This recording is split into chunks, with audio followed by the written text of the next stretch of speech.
महादेव। जय भोलेनाथ की। आज हम बात करेंगे वृष राशि के लोगों के लिए कैसा रहेगा जुलाई 2025। ग्रहों का गोचर आपको क्या बताता है, कब आपको सतर्क रहना चाहिए, किस मामले में सतर्क रहना चाहिए, कैसे कैसे परिवर्तन जुलाई में होंगे, आज हम इसी विषय में बात करेंगे। शायद अगर आप वीडियो पूरा देखते हैं तो सलाह को ध्यान में जब रखेंगे तो आपका जुलाई का महीना और उसके बाद आने वाले महीने आपके लिए बेहतर होंगे। वृष राशि में स्वयं शुक्र देव गोचर कर रहे हैं। लग्न में शुक्र देव का गोचर आपके व्यक्तित्व को निखारता है। आप स्वयं पर ध्यान देने लगते हैं, आप स्वयं के सौंदर्य पर ध्यान देने लगते हैं। अगर पिछले महीनों में, उसके पिछले महीनों में, क्योंकि 12वां गोचर भी सही रहता है तो वृष राशि के लिए इसके पहले का गोचर भी बढ़िया रहा। उसके पहले लेकिन यह है कि एक दौर आता है कि जब आप अपने शरीर के प्रति ध्यान देना बंद कर देते हैं, कपड़ों पर ध्यान नहीं देते हैं, शेप पर ध्यान नहीं देते हैं, बिखरे बिखरे रहते हैं। परंतु इस समय वृष राशि के लोग अपने शरीर पर ध्यान दे रहे हैं, सौंदर्य पर ध्यान दे रहे हैं, ग्लैमरस व्यक्तित्व बनाने का कार्य कर रहे हैं। परंतु एक चीज ध्यान दीजिएगा, भोजन में अति ना करिएगा, क्योंकि इस समय आपकी भोजन के प्रति, अच्छे भोजन के प्रति, तैलीय भोजन के प्रति, मीठे भोजन के प्रति रुचि बढ़ी है। तो यहाँ केवल आपको खान पान पर ध्यान देना है। बाकी राशि में कर रहे शुक्रदेव गोचर आपके लिए शुभ साबित होगा। आपकी राशि से दूसरे भाव में गुरुदेव बृहस्पति और सूर्य देव गोचर कर रहे हैं। दोनों का गोचर बढ़िया है। सूर्य देव का गोचर आपके वाणी में ताकत लाएगा, आपकी वाणी में ऊर्जा रहेगी। वहीं द्वितीय भाव में गोचर कर रहे गुरुदेव बृहस्पति आपके पैतृक संपत्ति में बढ़ोतरी करेंगे। पैतृक संपत्ति को लेके शुभ निर्णय होंगे और वाणी आपकी अच्छी रहेगी, सौम्यता बना रहेगा। ये हो सकता है कि कभी कभी पैतृक संपत्ति को लेके थोड़ी सी उदासीनता आपके मन में आ सकती है, इसका आपको ध्यान रखना है। वहीं द्वितीय भाव का गोचर आपके क्रोध में बढ़ोतरी कर सकता है, यहाँ आप जरूर ख्याल रखें। एक चीज और आपको ध्यान रखना है कि आपकी तीक्ष्ण वाणी से किसी को कष्ट ना पहुंचने पावे। वाणी में ओजस्विता के साथ साथ तीखापन हो सकता है, यहाँ आपको सतर्क रहने की जरूरत है। तो द्वितीय भाव में यह गोचर ठीक ठाक रहेगा। बस आपको अपनी आँख का थोड़ा सा ख्याल रखना है। आँख में अगर कोई परेशानी आ रही है तो आपको योग चिकित्सक को दिखाना है। अगर आँख की कोई दवा पहले से चल रही है तो आप दवा बराबर उसको करते रहिए, जो भी परहेज आपके चिकित्सक ने बताए हैं उसको करते रहिए। तो द्वितीय भाव में सूर्य का गोचर, द्वितीय भाव में गुरुदेव बृहस्पति का गोचर आपके लिए शुभ साबित होगा। तृतीय भाव में गोचर कर रहे हैं बुधदेव। बुधदेव का तृतीय का गोचर बहुत बढ़िया नहीं माना जाता। यह पराक्रम और छोटे भाइयों का गोचर है। हालांकि छोटे भाइयों की स्थिति आपकी अच्छी रहेगी, लेकिन उत्साह और पराक्रम का भाव है। कोई बचकानी हरकत, कोई बच्चों वाली हरकत ना करे, तो बुधदेव का यह गोचर आपके लिए सही है। चौथा भाव बहुत महत्वपूर्ण भाव है आपके लिए। चौथे भाव में मंगल देव और केतु देव एक साथ गोचर कर रहे हैं। एक खराब योग भी बना रहे हैं। यह योग एक तो केतु के पास दृष्टि नहीं होती। मंगल स्वयं अग्नि तत्व की प्रधानता लिए हुए ऊर्जा के आधार हैं। ऊर्जा और तेज उनका आधार है। ग्रहों में सेनापति का दर्जा प्राप्त है। उनकी ताकत में, तीक्ष्णता में, तेज में, ऊर्जा में केतुदेव 4 गुना की वृद्धि कर रहे हैं। तो निश्चित रूप से वृष राशि के जातक अपने माता के स्वास्थ्य को लेकर ध्यान रखें। भूमि भवन संबंधी कोई विवाद ना करें। वाहन सावधानी से चलाएं। और मेरी सलाह यह है कि अगर आप वाहन क्रय करना चाहते हैं, अगर भूमि भवन क्रय करना चाहते हैं, तो आप 28 जुलाई तक यह कार्य बंद कर दीजिए। 28 जुलाई के बाद केतु और मंगल देव अलग अलग हो जाएंगे। मंगल देव कन्या राशि में गोचर करेंगे। तो एक जो बहुत ही खराब योग का निर्माण केतु और मंगल के द्वारा हो रहा है, वह योग समाप्त हो जाएगा। आपकी समस्याओं में कमी आएगी। इसी के साथ आपके 10वें भाव में राहु देव गोचर कर रहे हैं। 10वें का गोचर राहु का अच्छा माना जाता है। आप छोटे छोटे कार्यों से, या यह कहिए कि शॉर्टकट के द्वारा आपके कार्य होंगे।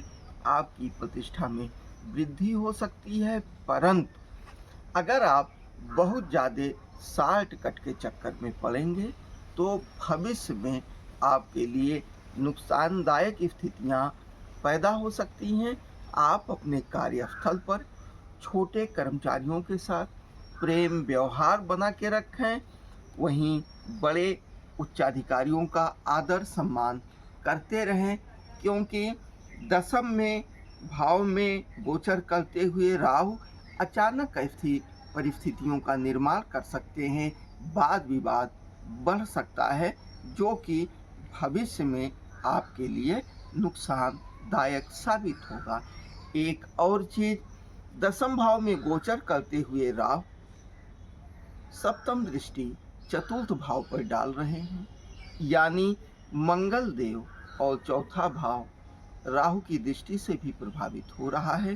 तो पुनः मैं वही दोहरा रहा हूँ, माता के स्वास्थ्य को लेकर, भूमि भवन वाहन के संबंध में आप सतर्कता बनाए रखें, धैर्य बनाए रखें।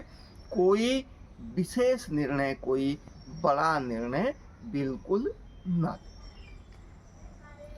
मीन राशि में गोचर कर रहे शनिदेव एक अच्छी स्थिति बना रहे हैं। 11वें भाव में गोचर है शनिदेव का, और 11वां का गोचर सभी ग्रहों का शुभ माना जाता है। उसमें भी पापक ग्रहों का गोचर अति शुभ माना जाता है। तो शनि देव का यह गोचर अति शुभता प्रदान करेगा। आपकी जो पिछली तमाम समस्याएं थीं वो दूर होंगी। आय के साधन बनेंगे, नियमित आय के रास्ते खुलेंगे। कई स्रोतों से आय हो सकती है, और बड़े भाई जैसे लोगों का सहयोग भी प्राप्त होगा। इसी के साथ शनि देव यहाँ बैठकर आपके लग्न पर दृष्टि डाल रहे हैं। निश्चित रूप से वह शुक्र के गैर जरूरी कार्यों को नियंत्रित करने का कार्य करेंगे। एक बहुत अच्छी बात यह है कि शनिदेव मीन राशि में बैठकर 6ठे भाव को 7वीं दृष्टि से देख रहे हैं। तो निश्चित रूप से आपके शत्रु दबे रहेंगे, इसमें कोई दो राय नहीं है। प्रतियोगी परीक्षाओं में संघर्ष के बाद सफलता मिल सकती है। हालांकि नौकरी में समस्या आ सकती है, सतर्क रहें। लेकिन विरोधी पक्ष आपका दबा रहेगा, इसमें कोई दो राय नहीं है। मामा की स्थिति थोड़ी सी कमज़ोर हो सकती है। इसी के साथ एक और अच्छी चीज यह है कि दशम में बैठ के राहु देव भी अपनी नवम दृष्टि खष्टम भाव पर डाल रहे हैं। इस आधार पर भी आपके शत्रु दबे रहेंगे, परंतु नौकरी से संबंधित मामले में, प्रतियोगी परीक्षाओं से संबंधित मामले में, मामा से संबंधित मामलों में आपको अचानक कुछ अच्छा या बुरा सुनने को मिल सकता है, परंतु शत्रु के मामले में यह बहुत ही बढ़िया कार्य होगा। तो जुलाई का महीना वृष राशि के जातकों के लिए सबसे बढ़िया इसलिए भी है कि आपके विरोधी और आपके शत्रु दबे रहेंगे पूरे महीने। इस महीने में जो ग्रहों का परिवर्तन है उसमें 26 जुलाई को शुक्र देव वृष राशि छोड़ के मिथुन राशि में चले जाएंगे, जहां वह आपकी राशि से दूसरे भाव में गोचर करेंगे। तो द्वितीय भाव का शुक्र का गोचर भी शुभ फल देता है, तो शुक्र के फल में शुभता बनी रहेगी।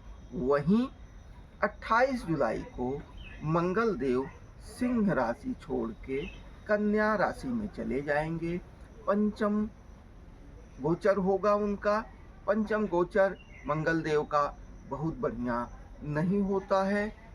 वो 28 जुलाई के बाद 2-3 दिन जुलाई के महीने में, हालांकि मंगल देव शुरुआती दौर में रहेंगे, अंश बल कम रहेगा, बहुत फर्क नहीं डाल पाएंगे, लेकिन उसके बाद वाले मामले में थोड़ी सी चीज़ें बदल सकती हैं कि कहाँ आपको सतर्क रहना है। वह हम जब वृष राशि का अगस्त का वीडियो बनाएंगे उसमें आपको बताएंगे। 2-3 चीज़ें और बहुत विशेष इस माह में हो रही हैं। वो ये है कि 9 जुलाई को गुरुदेव बृहस्पति उदय हो रहे हैं। गुरुदेव बृहस्पति के उदय होने से धर्म के कार्य बढ़ जाते हैं, समाज में बड़े देवतुल्य लोगों का प्रभाव बढ़ जाता है, आसुरी शक्तियों का प्रभाव कम हो जाता है।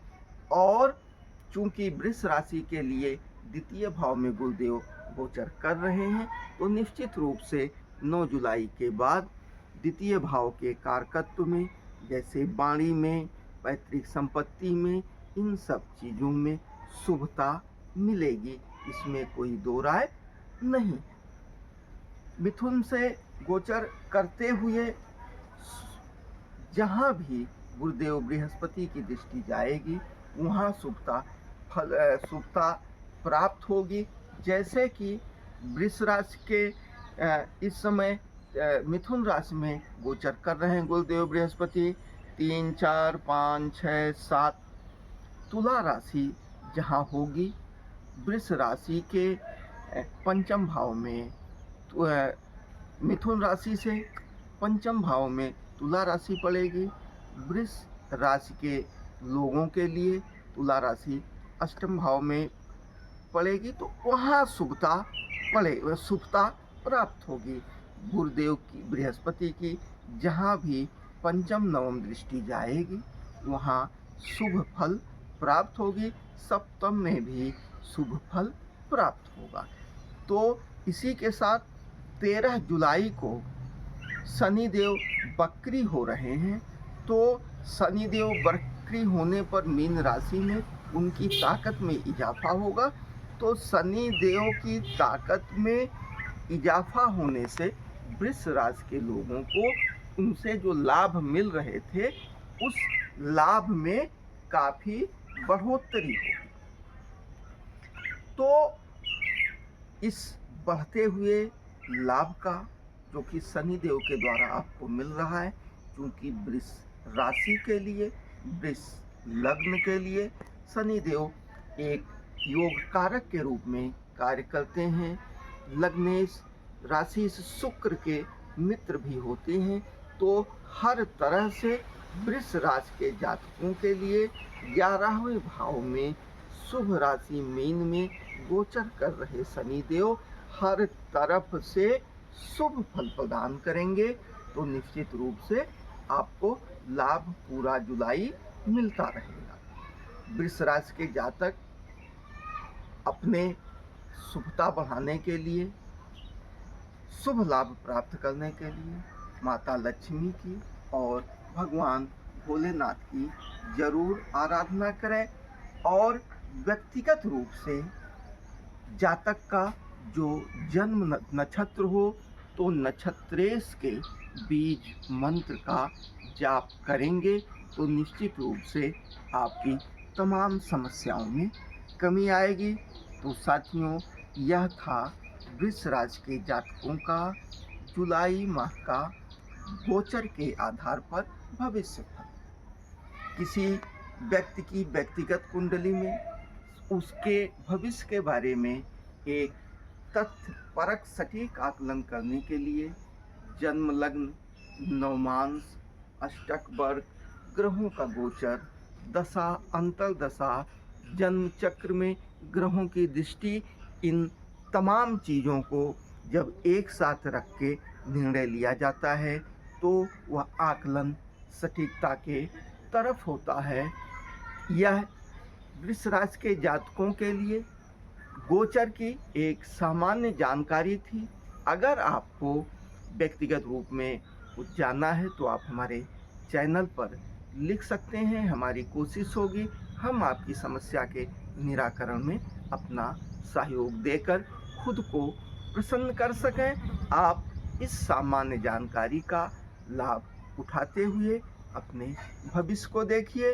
व्यक्तिगत आकलन के लिए पूरी कुंडली और तमाम चीज़ों का होना जरूरी होता है। आपका दिन शुभ हो। हर हर महादेव।